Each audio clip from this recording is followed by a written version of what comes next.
Yeah, welcome back to Sitting with Ashley. We're gonna do a quick reading. First, lip gloss.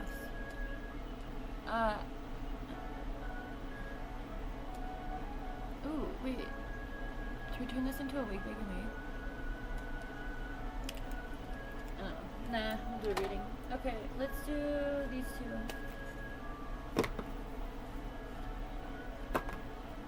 The fear mongering is going around like cray today. So be careful not to get sucked into that vibration unless you are directly impacted by what is going on. And your fear is valid. Otherwise, try to keep yourself in a space of support. Ego coming out again. I'm putting it back in.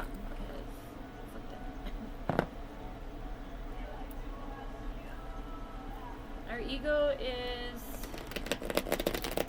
something that we can control. When it's out of control, we act like douchebags, right? Constant competition. This society breeds ego problems. I'm not taking all of that. I curl my hair today. Took a long time. So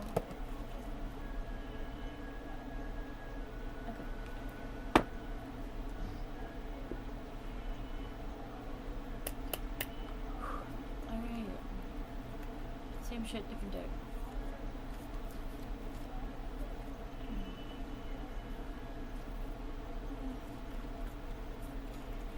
This could have a little bit of a love situation, but I don't really do love readings like that. So some tarot readers are like all love. We've got the dark side, the dark night, shadow side, moon energy. I don't know if you guys can see that visual. It's a woman's face, and she's holding it like this. Anyway, I don't really know what to keep saying about the shadow side, so. The feminine energy is the being and receiving energy. I'm trying to get back into my feminine energy. I really use this moon to do that. I did some very feminine things, like my hair, for instance. So maybe you are finding balance. If you're masculine, maybe part of your shadow side is your feminine side, especially in patriarch. Our nurturing side, our compassionate. Allow yourself to be that. Allow yourself to step into that. Because if you don't, you may get stuck in some patterns. This is toxicity patterns and bound. So what patterns are you currently stuck in, regardless of, your gender, your sexuality, any of that? Doesn't matter. Sometimes when people say feminine and masculine, people get weird. Energy is not anatomy. We all have feminine energy and we all have masculine energy within us. Our feminine energy is darkness. Our masculine energy is light. But under patriarch, we know that's not the way it really is in this current time, right? It's very much ass backwards. Where the women, the feminine, are very much serving the masculine. That's completely ass backwards, okay? To nature and the way that energy flows. You can't have light without dark. There would be no masculine without feminine, okay? Okay. We have regret repression here.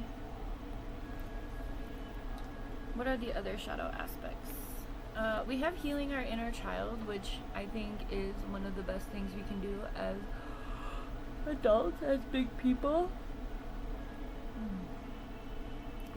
Our inner child is the one that wants to have fun. They want to be able to do the things that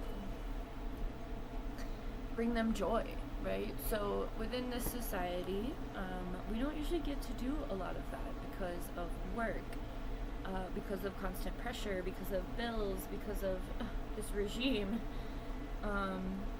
And so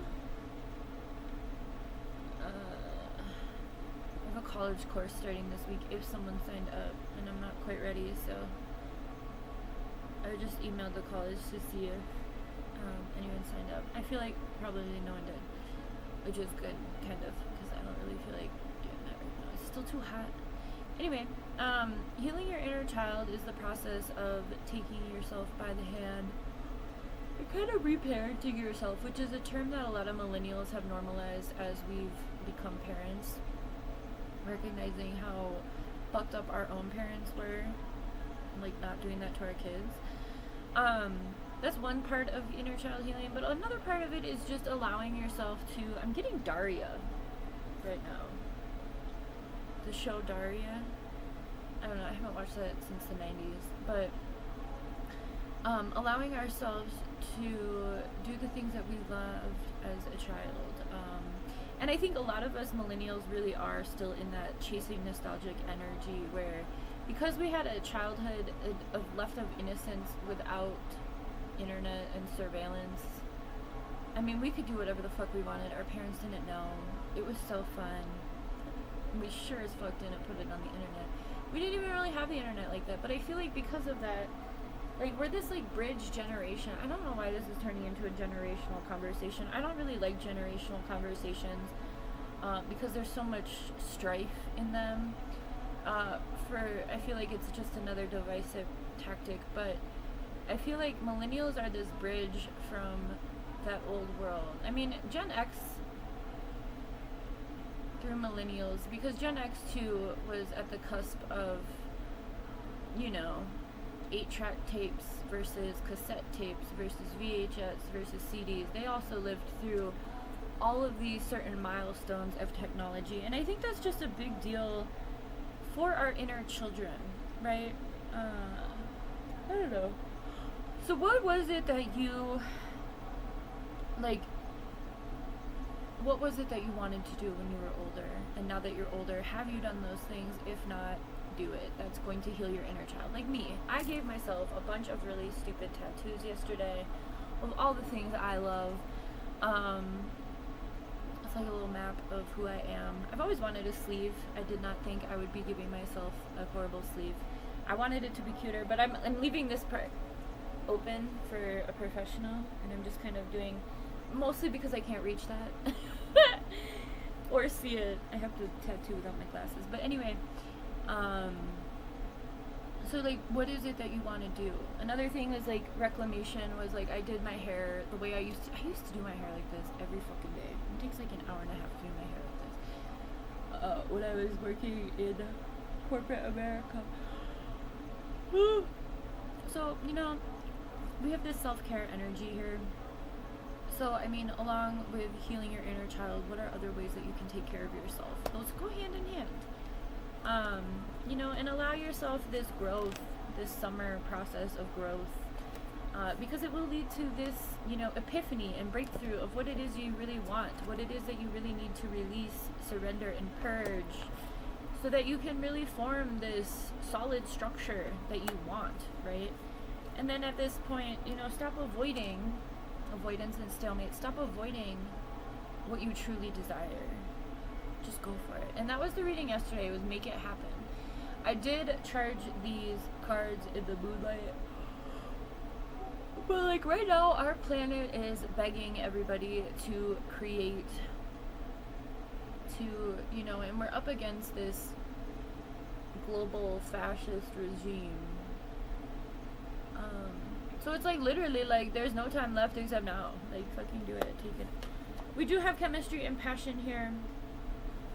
Focus on your own passions. It will call in, and whoever's aligned to you in regards to, love energy or whatever. Okay, let me pull from synchronicity a little bit.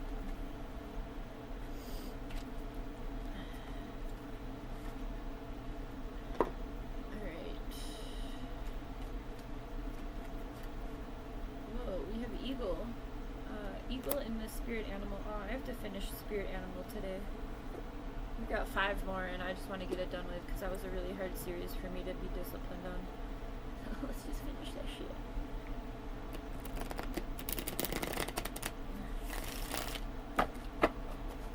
The desk is a mess, by the way. Mother. So yeah, again, this nurturing of self, reparenting yourself. Eagle, I don't know if I ever finished that thought, is that spirit has your back. Eagles do like a trust fall, so maybe you're being encouraged to take some sort of leap of faith. Again, with this night vision and dark night of the soul go together. Take a look at what it is that has hurt you. Allow yourself to revisit it, just to release it. You know, you don't have to relive it, but just revisit it. Allow the stuck emotions to go. If you're having problems with that, I highly suggest doing EFT. Brad Yates is a really great guy on YouTube. He does EFT. EFT is tapping, where you tap on your acupressure points, and it helps release stuck emotions at like a physical and metaphysical level, energetic level. There's also a thing called emotion code, and I have a person who can do that. My person that I've done emotion code with, I keep looking over here. I don't know why I'm avoiding eye contact. But I'm being called to do, I'm not even looking at anything in particular. I'm just like looking in my gaze. It's like a doorway. So I don't know. Maybe framing stuff. We have winter and storytelling. Winter is very much about hibernating, about staying in your space, about doing that thing. Storytelling, I think it's allowing yourself to tell your own story, right? Allowing yourself to acknowledge what has happened to you. Then we have incantation coming out, and right on the top it says the story the parrot told. Up here there's like this,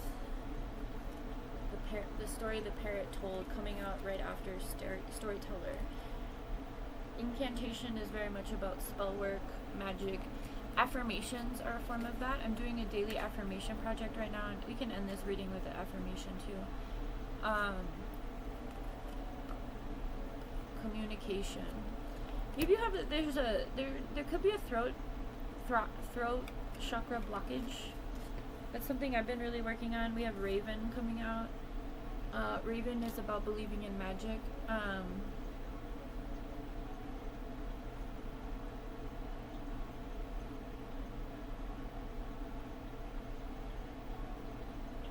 don't remember doing the Raven from the Spirit Animal deck. Anyway, maybe there's some sort of communication. Maybe you need to tell someone to fuck off. Sister. That was my number one hater. But again, with the feminine energy, so we have feminine, mother, and sister. So maybe there's some childhood trauma dating back. I know my sister traumatized me as a child. Maybe there's just some truth there that you haven't quite accepted or acknowledged. And maybe that's not it at all. Maybe you are the sister who did the harm. I don't know. Either way, sorry, that made me uncomfortable. But either way, we have attraction at the bottom of the deck with a hummingbird. Hummingbirds give very much like heartbeat energy, nervousness perhaps. Also magic, because they like float. We have rest and we have star. So there is this, there's this parallel energy here with epiphany and breakthrough and star. So really stepping into your power, stepping into who you are, but happening after some R&R, after some rest and rejuvenation, releasing, relaxing, reclaiming, right? All of that. But I feel like the key to this dark side reading in particular is healing your inner child.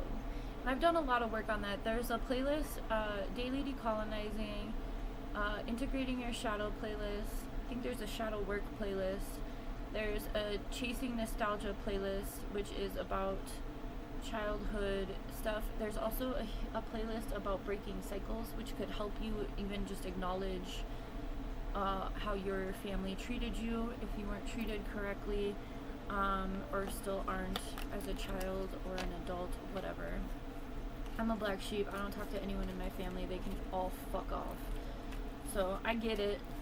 But it is lonely sometimes. I mean, in the beginning, you really want that external validation. Some people want that, you know, I want to feel wanted. I want to feel loved. I want to feel accepted. I think that's a pretty basic ass human feeling. But our ego can take that over and make us turn us into some malicious people if we're not careful about what ends we'll go to for that validation, right? And that can be part of our shadow self. Let me pull a self-care quick prompt, and then we'll do an affirmation. Let's do 2 of these.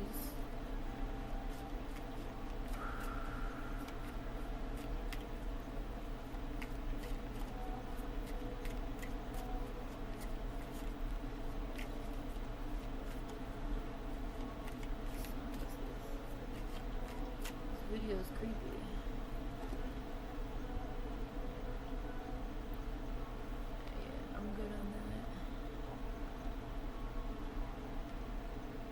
So one of the ways that you can really step into your inner child healing, what are these songs? These are not, is by watching old shows that you used to watch, listening to old music, eating snacks that you liked when you were little, and doing all of those at one time, right? Those are the nostalgia points that are gonna, you know, you use your 5 senses to travel back into those spaces, right? So like one thing me and my best friend used to do growing up was like watch Clueless and eat like giant Hershey's. So when I want to revisit that time frame to heal stuff, that's what I do. Time is not a linear concept. You can call on your 5 senses using food, music, you know, your sight, sound, taste, touch, all of that. So those things are all going to play a part in your healing. So that's what I like to do, and it's way more fun than like doing intense, you know, journaling or whatever, which I've also done. But at this point in time, I prefer to have fun with it. I prefer to revisit things. I think I've healed to a point where revisiting things doesn't hurt anymore. It just offers like, it's like information, it's like research, it's like internal research on my own life.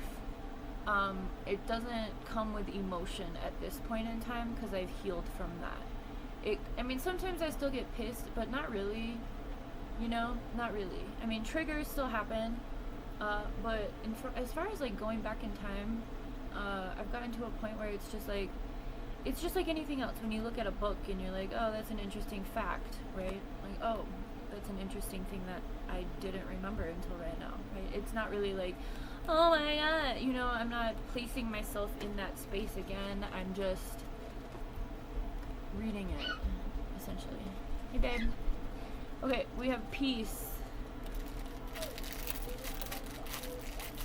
We eat as many popsicles as we want because we keep the peace. Here, take it. I'm in the middle of something. Just because some people are fueled by drama doesn't mean that you have to attend at the performance. Make your life a drama-free zone. It's very easy to do when no one is around you, quite frankly. Rituals. Steady yourself with simple rituals. Do the dishes, fold the laundry, water the plants, make a cup of tea, and let wisdom sneak up on you. Yo, Tom DeLonge, you. Alright, now let's pull a couple affirmations just to leave you in high spirits. Also check out the shorts. I'm about to upload those next. And then I'm going to do, I think, Awake, Wake, and Make Show and Tell with some resources that I've accumulated. And if you want any of those, you can just reach out and I will send you some. So I've got plenty to share. My feelings are valid. So your feelings are valid. And again, like I was just saying, you get to a point where those memories aren't associated with emotion so much. It's just like, I guess maybe that's because of the art of detachment. So practice detaching from the emotional aspect, especially when we are healing our inner child, right? I mean, everyone's childhood is different, but we were all traumatized to a certain degree, some worse, way worse than others, right? Um, but once you can acknowledge the patterns that you do, like within that card that said toxicity bound and patterns, once you can acknowledge like some of those patterns stem from a place of childhood trauma, that can really help you detach from those things. And the EFT and emotion code can help you release those emotions. Also, just getting into your physical body can help release stuff, stretching, breathing. This one's actually about breathing. Long, slow, deep breaths have the power to calm me down. And starting the day off with a positive thought can change my entire mindset. It really can. This child wakes up pissed off sometimes, and it makes me go crazy a little bit because I'm like, dude, no. We start our days fresh. Every day is a new start. So that's something that we're working on. You know, hit that pillow at night, or I mean, if you're nocturnal, whenever you hit the pillow, whenever you wake up from that, start fresh. Allow yourself to start fresh. And I know, living within consumerism and capitalism, there's a lot of times where you don't get that, right? You don't get to just like start fresh because the same problems are happening, right? Like, oh, I'm awake now and I forgot that my car needs this and I need this and this bill is due and all of that. But remember, in regards to your emotional body, try not to put too much pressure on yourself to need everything to be perfect. Remember that life is a process, and it's a process of flow and non-linearness and messiness, and you know, wherever you're at in your journey is totally legit. We're all going to be doing our own thing. We all have our own struggles, our own paths, and we can support each other through that. It's not a competition because we all have different experiences, and the experiences inform who we are and how we are. And so, yeah, do whatever you can to befriend your inner child at this point in time. I think as you do that, you're going to recognize what darkness can go away and just let it go. Okay? Have a good one.